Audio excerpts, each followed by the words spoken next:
नमस्कार साथियों, कैसे आप सब लोग। स्वागत है भी आप सभी का हमारे इस प्लेटफॉर्म पर। देखिए, जैसा कि आप सभी जानते हैं, आपका जो रेलवे आरआरबी एएलपी सीबीटी 2 का जो आपका एग्जाम्स होने वाला है, उस सीबीटी 2 के एग्जाम्स की प्रिपरेशन से पहले अगर हम बात करें कि सर उसका सिलेबस क्या रहने वाला है, उसका एग्जाम पैटर्न क्या रहने वाला है, और एएलपी सीबीटी 2 में भी जो एक आपका मेन जो सब्जेक्ट है वो है आपका बेसिक साइंस और इंजीनियरिंग, उस पर भी हम चर्चा करेंगे।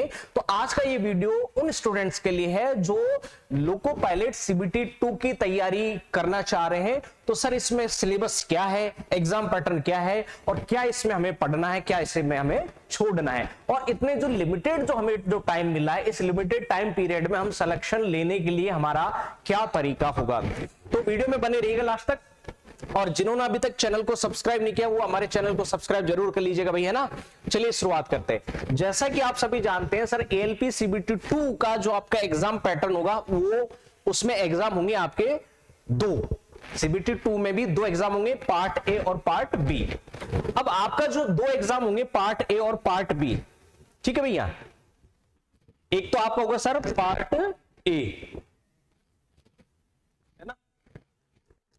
ये जो आपका सीबीटी 2 का जो एग्जाम कंडक्ट होगा ये दो पार्ट में होगा सर। एक होगा आपका पार्ट ए और एक होगा आपका पार्ट बी।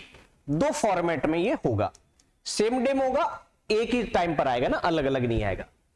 उसमें से भी जो पार्ट बी है आपका, ये पार्ट बी जो आपका होगा एग्जाम, ये सर होगा आपका टेक्निकल ट्रेड का होगा। किसका होगा सर? टेक्निकल का होगा। टेक्निकल ट्रेड मतलब जिसकी जो ट्रेड है, फिटर, इलेक्ट्रिशियन। कितने नंबर का होगा सर? ये 75 नंबर का होगा, 75 मार्क्स का होगा। लेकिन ये सिर्फ आपको क्वालिफाई करना है। क्या करना है? ये आपको क्वालिफाई करना है, सिर्फ और सिर्फ आपको ये पास करना है, ठीक है। तो पास करने के लिए कितने नंबर चाहिए इसमें सर? 40% चाहिए। 40% आपको ये मार्क्स इसके अंदर चाहिए।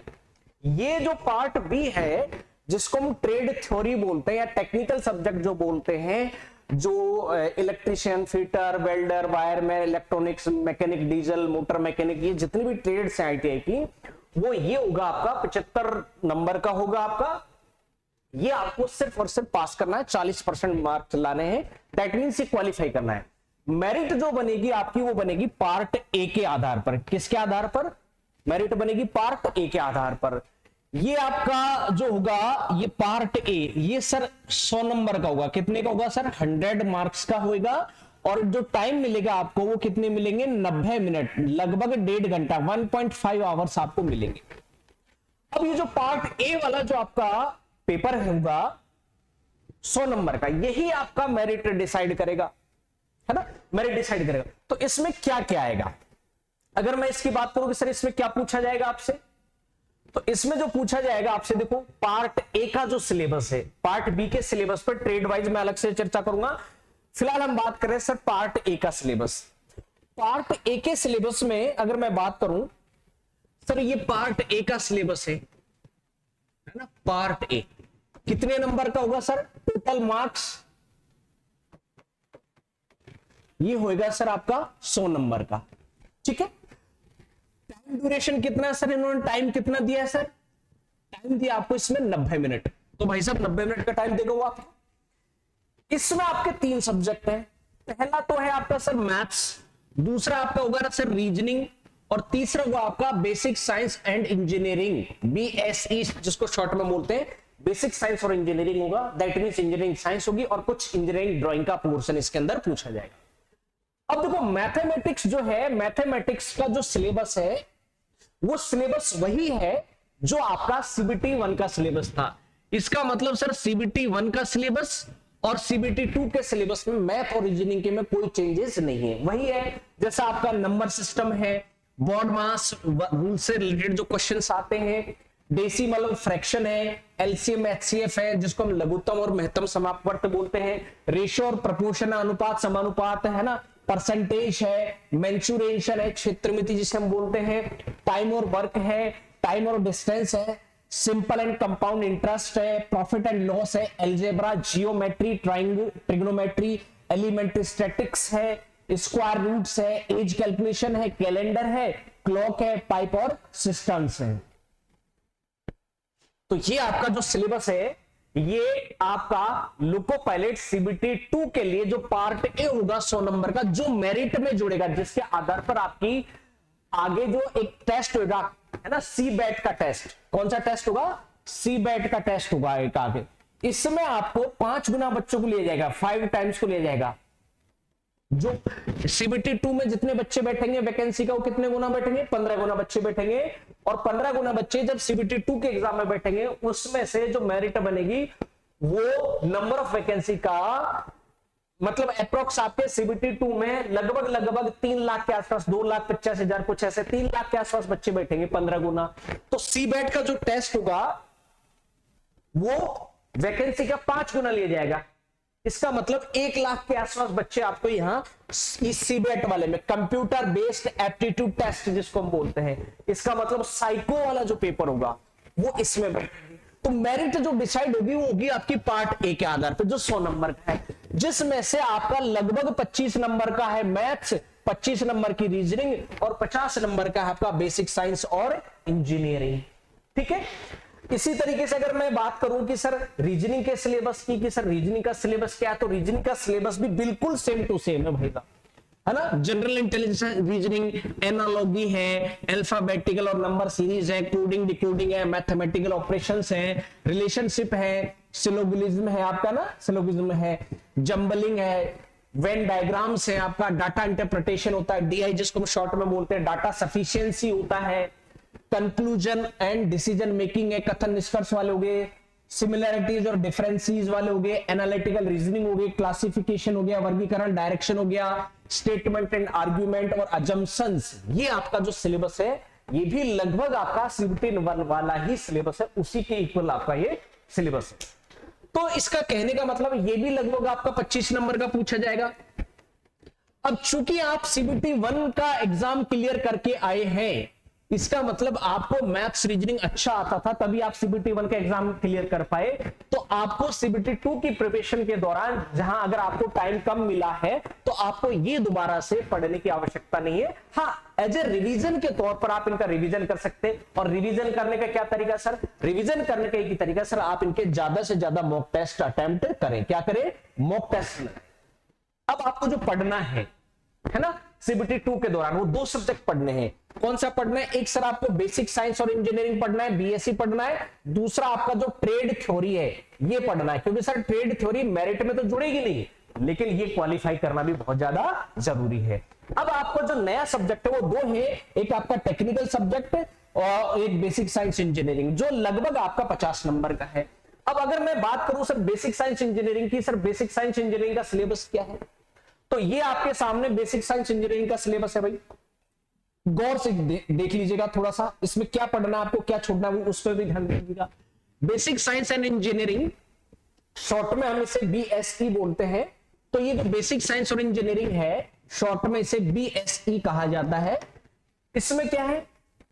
इसमें सर एक तो आपका जो इंजीनियरिंग ड्राइंग वाला पोर्शन है, इंजीनियरिंग ड्राइंग में भी पूरी इंजीनियरिंग ड्राइंग नहीं है, कुछ टॉपिक्स है ना, वो आपको पढ़ने हैं। ये सर कितने नंबर का है सर? लगभग 50 नंबर का है सर, ये 100 में से, आउट ऑफ 100 में से।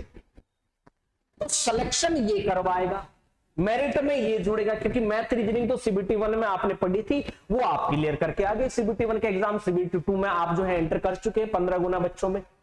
मैथ रीजनिंग तो पढ़ने की जरूरत ही नहीं है। अब आपको पढ़ना एक ही है, बेसिक साइंस इंजीनियरिंग। यही आपके लिए सिलेक्शन तय होगा तो इस वाले सब्जेक्ट से होगा आपका। और अगर आप सिलेक्शन से बाहर भी होंगे तो भी आप इसी सब्जेक्ट से बाहर होंगे, इसी सब्जेक्ट की वजह से बाहर होंगे। ठीक है। तो इसमें जो आपका सिलेबस है सर इंजीनियरिंग ड्राइंग है। अब ड्राइंग में क्या दिया सर इन्होंने? एक तो प्रोजेक्शंस दिया है, प्रोजेक्शंस में जैसे first angle, third angle projection, isometric projection, oblique projection, perspective projection, है ना। डिफरेंट टाइप के जो प्रोजेक्शंस हैं वो इसके अंदर आपको पढ़ने को मिलेंगे। Projection of plane, projection of point, projection of lines, है ना, प्रोजेक्शन ऑफ सरफेस, ये इनके बारे में आप पढ़ोगे। इसके बाद में प्रोजेक्शन एंड व्यूज में एक दोनों आगे। इसी के साथ में आपका दे दिया सर ड्राइंग इंस्ट्रूमेंट्स, जितने भी ड्राइंग में काम में आने वाले जो भी 15-20 इंस्ट्रूमेंट्स हैं उनके बारे में डिटेल विद बीआईएस और आईएएस जो रेफरेंस है, गवर्नमेंट के जो रेफरेंस है, bureau of Indian standard, BIS और आईएएस जो है, ये जो IS का मतलब इंटरनेशनल जो स्टैंडर्ड्स होते हैं उनके हिसाब से आपको ये पता होना चाहिए इंस्ट्रूमेंट्स के बारे में, एक एक इंस्ट्रूमेंट्स के बारे में डिटेल आपको पता होनी चाहिए। उसके बाद में ड्राइंग लाइंस, जो आपकी ड्राइंग अलग अलग तरीके की ड्राइंग लाइंस होती है, जैसे सेंटर लाइन होगी, आउटलाइन होगी, ऑब्जेक्ट लाइन होगी, हैचिंग लाइन होगी, कटिंग प्लेन लाइन होगी, है ना, डॉटेड लाइन होगी, डैश लाइन होगी। ये सभी के बारे में आपको पता होना चाहिए, कौन सी लाइन, उसकी थिकनेस कितनी होती है, लाइन ग्रुप कौन सा होता है, वो लाइन कहां काम में आती है, कैसे वो बनती है, कौन सी पेंसिल से उस लाइन को ड्रॉ किया जाता है, बनाया जाता है, ये आपको पता होना चाहिए। ठीक है, अब इसमें एक और आता है आपका sir geometric figure. Geometric figure बोल लीजिए या जियोमेट्रिक कंस्ट्रक्शंस बोल लीजिए। अब इस ज्योमेट्रिक फिगर में जो आपका आएगा वो क्या आएगा सर, इसमें आएंगे आपके जैसे अलग अलग तरीके की लाइनें आएंगी, है ना, उसके बाद में अलग अलग तरीके के ट्राइंगल्स के बारे में पूछेगा, अलग अलग तरीके के जो आपके चतुर्भुज होते हैं, रेम्बस या पॉलीगन्स होते हैं, बहुभुज होते हैं, उनके बारे में इसमें से पूछेगा। ठीक है, फिर आता है सिंबॉलिक रिप्रेजेंटेशन। सिंबॉलिक रिप्रेजेंटेशन में आपके आएंगे सर सिंबल, जैसे इलेक्ट्रिकल सिंबल होंगे, कुछ वेल्डिंग और फिटर से रिलेटेड सिंबल्स होंगे, जैसे आपका लैप जॉइंट है ना, जो बट जॉइंट होता है, रिवेट जॉइंट होते हैं, वेल्डिंग जॉइंट्स होते हैं, एम्पियर का, बल्ब का, लैंप का, 1 स्टेप 2 स्टेप या स्टेटर का, स्टार्टर का जो सिंबल होता है, वो सिंबल आपसे यहाँ पूछेगा, आपको वो पहचानना पड़ेगा। क्वेश्चन दे देगा, 4 ऑप्शन दे देंगे, उनमें से एक आपको राइट सिंबल पहचानना, जो क्वेश्चन उसने जो पूछा है। ये तो गया सर आपका ड्राइंग का सिलेबस। फिर आपका आता है सर इसमें इंजीनियरिंग साइंस, है ना, बेसिक, क्योंकि इसमें है 2 सब्जेक्ट, बेसिक साइंस और इंजीनियरिंग ड्राइंग। तो इंजीनियरिंग ड्राइंग का तो सिलेबस ही हो गया। अब बात आती है sir basic science. Basic science में भी एक तरीके से आप इंजीनियरिंग साइंस बोल सकते हो।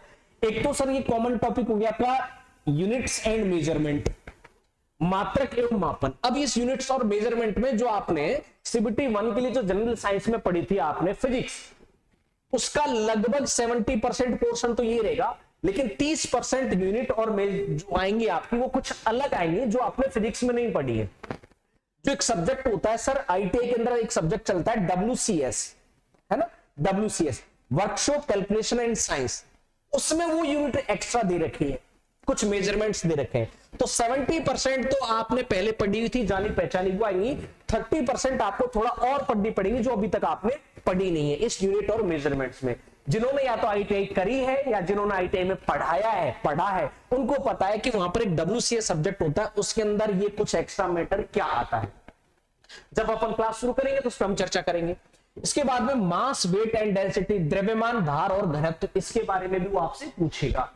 और इसमें आपका आर्किमिडीज का प्रिंसिपल भी आएगा, है ना, फ्लोटेशन का जो थ्योरी है वो भी पूछेगा। ठीक है, वर्क, पावर और एनर्जी, ये आपने वही आएगा जो आपने फिजिक्स में पढ़ा था CBT 1 के लिए जनरल साइंस के तौर पर। फिर एक टॉपिक एक्स्ट्रा आ जाता है सर स्पीड एंड वेलोसिटी, ये भी आपका चलो वहीं पर था जो जनरल साइंस में था। हीट एंड टेम्परेचर, इसमें थोड़े से कुछ टॉपिक और एक्स्ट्रा आएंगे, WCS वाली किताब से टॉपिक पूछे जाएंगे। इसके बाद में बेसिक इलेक्ट्रिसिटी वही है, सेम टू सेम जो आपने पढ़ी थी। यहां पर एक एक्स्ट्रा टॉपिक आ जाता है सर लीवर और सिंपल मशीन, इसमें आप अलग अलग तरीके के फर्स्ट कैटेगरी के लीवर, सेकंड कैटेगरी के लीवर, थर्ड कैटेगरी के lever, simple machine, worm wheel वगैरह, इनके बारे में आप पढ़ोगे, उनका मैकेनिकल एडवांटेज पढ़ोगे, वेलोसिटी रेशियो पढ़ोगे, है ना, मतलब उनका यांत्रिक लाभ, वेगानुपात और दक्षता, उनके बारे में पढ़ोगे।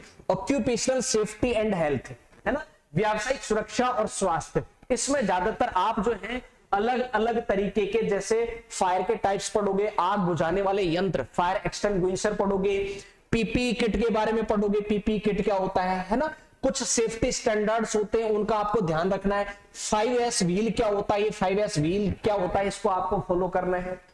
Environmental education, environmental EVS studies आपको पढ़नी है। ठीक है, IT लिटरेसी में आपसे पूछा जाएगा कंप्यूटर फंडामेंटल के बारे में, कंप्यूटर फंडामेंटल आपको ये पढ़ना है। तो ये जो सब्जेक्ट है ये आपको पढ़ना है, जो लगभग आपका 50 नंबर का है, और यही आपका सिलेक्शन करवाएगा और यही आपको सिलेक्शन से बाहर करवाएगा। तो ये आपको बहुत अच्छे तरीके से पढ़ना है। मैं जल्दी इसकी जो है वो क्लास स्टार्ट होने वाली है आपकी रेगुलर यूट्यूब पर भी और ऐप पर भी। अब अगर आप इस सब्जेक्ट को अच्छे ढंग से कवर करना चाहते हैं तो देखो अपना RRB ALP CBT 2 के लिए हमने बेसिक साइंस इंजीनियरिंग का और ट्रेड थ्योरी के, ये दोनों हमने लाइव कोर्स लॉन्च कर दिए हैं CBT 2 के लिए। CBT 2 के लिए बेसिक साइंस और इंजीनियरिंग का एक लाइव कोर्स है, ये लॉन्च हो गया ऐप पर, और आपका ट्रेड थ्योरी का, जैसे इलेक्ट्रिशियन वालों के लिए इलेक्ट्रिशियन ट्रेड थ्योरी का लाइव प्लस वीओडी कोर्स, ये भी लाइव प्लस वीओडी। वीओडी का मतलब होता है सर वीडियो ऑन डिमांड, इसका मतलब लाइव क्लास के बाद में आप उसको एज ए रिकॉर्डेड क्लास के तौर पर कभी भी देख पाए, तो उसको वीओडी बोलते हैं ना, वीडियो ऑन डिमांड बोलते हैं। तो सभी कोर्सेज में आपको लाइव तो रहेगा ही रहेगा और वीओडी भी रहेगा। वीडियो ऑन डिमांड मतलब आपको वो क्लास रिकॉर्डेड फॉर्मेट में भी मिलेगी, आप उसे कभी भी दोबारा से पढ़ सकते हैं, कितने भी टाइम तक, अनलिमिटेड टाइम तक, ठीक है। तो बेसिक साइंस इंजीनियरिंग का ये बहुत बेहतरीन कोर्स है और मैं आपको बताऊंगा मार्केट में आप जितनी भी बुक्स पढ़ रहे हैं या कहीं से भी आप कोर्स पढ़ रहे हैं उसमें इसमें फर्क क्या है, क्योंकि हमने ऑथेंटिक जो कंटेंट है जिसको डिपार्टमेंट ऑथेंटिक सोर्स मानता है, अगर किसी क्वेश्चन में विवाद हुआ, पेपर जिस किताब से बनता है जहां से बनता है उस उन्हीं मैटर से हमने आपको यहां पढ़ाएंगे। ऑथेंटिक सोर्स है गवर्नमेंट के जो सोर्स है, ऑथेंटिक सोर्स है डिपार्टमेंट के, मिनिस्ट्री ऑफ लेबर का जो डेटा हो गया है ना, मिनिस्ट्री ऑफ स्किल डेवलपमेंट का जो डेटा हो गया, उनसे ऑथेंटिक डेटा से पढ़ाएंगे। बहुत सारे लोग बहुत सारी बुक्स में बहुत सारे कोर्सेज में नेट का कॉपी पेस्ट करके मटेरियल और वो किसी भी किताब को डायरेक्ट उसको पकड़ा और वहां से पढ़ा रहे। ये आपको ऑथेंटिक जो बुक का कंटेंट आपको यहां पर मिलेगा और यहां पर भी आपका ऑथेंटिक बुक का कंटेंट आपको मिलेगा, चाहे वो कोई सी भी ट्रेड हो, है ना। और अगर आप फिटर की और मैकेनिक डीजल का आपका ट्रेड थोड़ी किसी की फिटर है तो सर फिटर का भी, और मैकेनिक डीजल का है तो डीजल का भी आपको ये जो ट्रेड थ्योरी वाला जो सब्जेक्ट वाला जो बैच है वो भी आपको अवेलेबल है। ये इसके लिए आपको करना है क्या है सर, इसके लिए आपको गूगल प्ले स्टोर पे जाना है और अपना क्लासपीडिया, ये इस नाम से आपको सर्च करना है, ये लोगो आप देख लीजिएगा ना, ये ऐप आपको क्या करना है, डाउनलोड करना है और इंस्टॉल कर लीजिए। और इस पर आपको वहां पर बहुत सारे free of cost mock test आपको वहां पर मिल जाएंगे। तो इसलिए आपको ये free of cost mock test के लिए आप क्लासपीडिया ऐप को डाउनलोड कर लीजिए और वहां से आप जो भी आपको बेसिक साइंस इंजीनियरिंग का ज्वाइन करना है, केवल बेसिक साइंस इंजीनियरिंग का कोर्स आप ज्वाइन कर सकते हैं। अगर आपको टेक्निकल ट्रेड का केवल कोर्स ज्वाइन कर चाहते हैं तो आप वो भी ज्वाइन कर सकते हैं, और अगर आप दोनों कोर्स ज्वाइन करना चाहते हैं तो आपको वहां पर दोनों कोर्स मिल जाएंगे। बाइलिंगुअल आपको यहां पर मिलेगा, इंग्लिश में भी मिलेगा, हिंदी में भी मिलेगा, दोनों मीडियम में आपको यहां पर कोर्स मिलेगा। जैसे बहुत सारे बीटेक और डिप्लोमा वाले स्टूडेंट होते हैं, सर हमारा तो मीडियम ही इंग्लिश था तो हमें तो हिंदी मीडियम में कुछ समझ में नहीं आता है। जैसे मैं बोलूं कि एक प्रोजेक्शन एंड व्यूज में वर्ड आता है पर्सपेक्टिव व्यू, पर्सपेक्टिव व्यू को हिंदी में बोलते हैं संदर्भ प्रक्षेप या दृष्टिकोण प्रक्षेप। अब वो हिंदी में समझ में नहीं आता है ना, कि संदर्भ प्रक्षेप या दृष्टिकोण प्रक्षेप, लेकिन वो इंग्लिश में ज्यादा बेहतरीन तरीके से समझ में आता है। पर्सपेक्टिव व्यू है ना, आइसोमेट्रिक व्यू, सममितीय प्रक्षेप जिसको बोलते हैं, सममितीय दृश्य, वो हिंदी में समझ में नहीं आता है, लेकिन आइसोमेट्रिक व्यू अच्छे ढंग से समझ में आता है, जो आइसोमेट्रिक स्केल की सहायता से बनाया जाता है। तो ये जो क्लास है मेरे, अगर मैं प्रोफाइल की बात करूं, देखो मैंने 2018 में जब आपकी ये पहली बार ये सब्जेक्ट ऐड हुआ था तो मार्केट में किसी के पास कंटेंट नहीं था, तो एक बुक आई थी, कौन सी, वो एसके जासर की आई थी, और लेकिन वो काफी मोटी जल्दबाजी में निकाली थी। मैंने सबसे पतली बुक और ऑथेंटिक निकाली थी जिसके अंदर पूरा वो सिलेबस कवर किया था और उस पर लिखा हुआ था बकायदा इन सोर्सेज से हमने किताब तैयार की है। तो आपको यहाँ पर जो कंटेंट मिलेगा उसको एकदम गवर्नमेंट के डेटा के हिसाब से ऑथेंटिक क्लास मिलेगी, जिसको कोई चैलेंज नहीं कर पाएगा सर आपका डेटा गलत है, आपका मैटर गलत है ना। और उसको आप एज ए रेफरेंस, जब भी ये बात आती है कि सर इस क्वेश्चन पे ऑब्जेक्शन आया है तो हम इसकी आपत्ति जब आपको देना होता है ना ऑब्जेक्शन, तो वहां एक रेफरेंस देना होता है कि आपने ये जो आंसर का बता रहे हो ये आंसर होगा, इसका रेफरेंस क्या है। उसके लिए गवर्नमेंट के ही जो सोर्स होते हैं या जो बहुत ट्रस्टेड जो सोर्स होते हैं वही ऑथेंटिक माने जाते हैं। तो मैं आपको यहाँ पर पूरा का पूरा गवर्नमेंट के जो ऑथेंटिक जो डेटा का जो सोर्स है उससे पढ़ाऊंगा यहाँ पर, ठीक है। तो इसके लिए आपको करना क्या है सर, क्लासपीडिया ऐप डाउनलोड करो, यहाँ पर बहुत सारी फ्री टेस्ट सीरीज भी डली हुई है, तो फ्री टेस्ट सीरीज भी आप करंट अफेयर्स की, जीके की, मैथ्स की, रीजनिंग की और इसकी भी है ना, एएलटी की भी, ये सारी आप वहां पर ज्वाइन कर सकते हैं। अगर आप कोर्स नहीं भी खरीदना चाहते हैं, अगर आप नहीं भी पढ़ना चाहते हैं तो आप फ्री टेस्ट सीरीज का एक्सेस यहाँ से ले सकते हैं। खासकर वो स्टूडेंट जो सर सीबीटी 2 के लिए मैथ्स और रीजनिंग प्रैक्टिस करना चाहते हैं तो आपको यहाँ पर मैथ्स और रीजनिंग के भी free of test topic wise आपको यहाँ पर लगभग 10 से 15,000 क्वेश्चन आपको यहाँ पर मैथ रीजनिंग के मिल जाएंगे, ठीक है। तो आज की वीडियो में बस इतना ही, और मेरे साथ बने रहने के लिए आप सभी का बहुत बहुत धन्यवाद। मिलता हूं मैं आपसे इसी तरीके के नए वीडियो में, इंफॉर्मेटिव वीडियो के साथ में। और हाँ, अगर आपने चैनल को सब्सक्राइब नहीं किया तो सब्सक्राइब जरूर कर लीजिए, क्योंकि इस पर रेगुलर आपकी लाइव क्लासेस स्टार्ट होने वाली है और इसी तरीके की जानकारी मैं आपके लिए लेकर के आने वाला हूं। मेरे साथ बने रहने के आप सभी का बहुत बहुत धन्यवाद। नमस्कार, जय हिंद।